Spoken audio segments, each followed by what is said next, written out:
On a sweltering July morning in 2026, Dr. Elijah Thompson, a renowned African-American aerospace engineer and retired Navy captain with 2 decades of service, boarded Skyway Airlines Flight 315 from Miami to Los Angeles. Dressed in a sharp charcoal suit, he clutched his briefcase filled with notes for his keynote at the National Aviation Security Summit. He'd earned his spot in first-class seat 1C weeks ago, ready for the 4-hour flight to polish his talk on advanced safety protocols that could reshape the industry.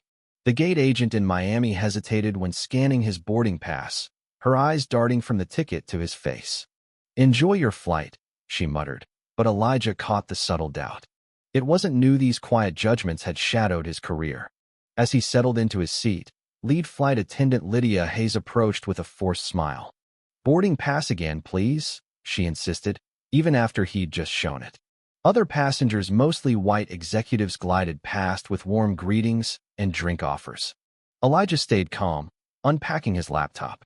Captain Harlan Reed emerged from the cockpit, chatting amiably with first-class folks, slapping backs and trading jokes. He skipped Elijah entirely, lavishing attention on a white senator in 1D. Whispers floated from the galley. Lydia and another attendant murmuring about standards and who belongs up front. Elijah tuned it out, focusing on his work, but the slights built like pressure in a faulty engine. Just before pushback, Captain Reed loomed over him. "Sir, we've got a weight distribution issue. Move to economy now." His voice boomed, drawing eyes. Elijah's pulse quickened. "Captain, I have a confirmed first-class ticket. Weight calculations are done pre-boarding." Reed's face hardened. "I have final authority.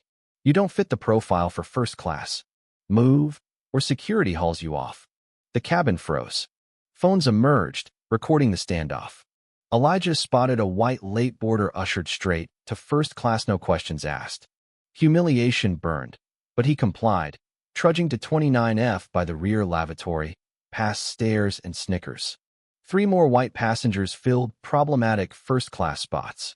This wasn't random, it was targeted.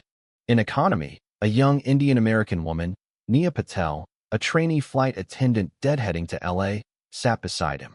"I saw what happened. You're Dr. Thompson. I read your papers on crash prevention." She leaned in. "This isn't the first time with Reed. I've documented similar downgrades for minorities' weight issues as cover." Elijah's engineering mind kicked in. "That's impossible aerodynamically." Nia shared files, memos on cabin optimization, laced with bias, safety corners cut to save costs. As the plane climbed, service skipped their row. Turbulence hit. Reed blamed uneven weight over the intercoma blatant lie. Elijah accessed FAA databases via secure Wi-Fi, uncovering Reed's 19 complaints, buried by his brother, Skyway COO Victor Reed. Safety logs showed expired gear, obstructed exits, 37 violations in flight alone. Nia added, "They're bidding on a $6 billion federal contract. Any scandal tanks it."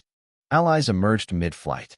Sofia Ramirez, a civil rights lawyer in row 14, slipped him her card. "I filmed it all. This could spark a class action." Alex Kim, an off-duty pilot, confirmed the weight excuse was bogus. Social media buzzed with Skyway bias. Elijah compiled evidence, photos, witness statements, linking discrimination to dangers that could kill. 2 hours in, Elijah dialed the FAA hotline. "This is Deputy Director Thompson initiating Priority 1 audit on Flight 315. Grounded in Phoenix." Reed diverted, announcing a security threat, aiming to eject Elijah. But on the tarmac, FAA agents swarmed, not airport cops. Elijah flashed his badge. "I'm FAA Deputy Director. This plane's grounded for violations and bias." Reed's triumph shattered. "You're lying." But agents confirmed Elijah's authority. Passengers gasped as Reed was relieved, his career crumbling. CEO Marcus Hale called, pleading discretion. "This threatens our contracts." Elijah cut him off. "It's systemic safety and rights intertwined." Media vans arrived. Videos went viral, stocks plummeted. Weeks later, raids hit Skyway HQ. Elijah testified in Congress. Bias breeds negligence, skipped checks, faked logs. Charges flew. Reed brothers for conspiracy, obstruction. Amara led reforms. New laws mandated bias audits, whistleblower shields. Skyway transformed under fresh leadership, becoming an equity model. A year on, Elijah boarded another flight, greeted warmly by a diverse crew. His protocols had saved lives and dignity. What began as degradation ended in revolution. Should authority figures like captains face harsher penalties for bias, even if it risks flight disruptions? Is undercover auditing fair, or does it invade privacy? Would you risk your job to expose systemic wrongs? Share your hot takes, like if this fired you up, and subscribe for more stories that challenge the status quo.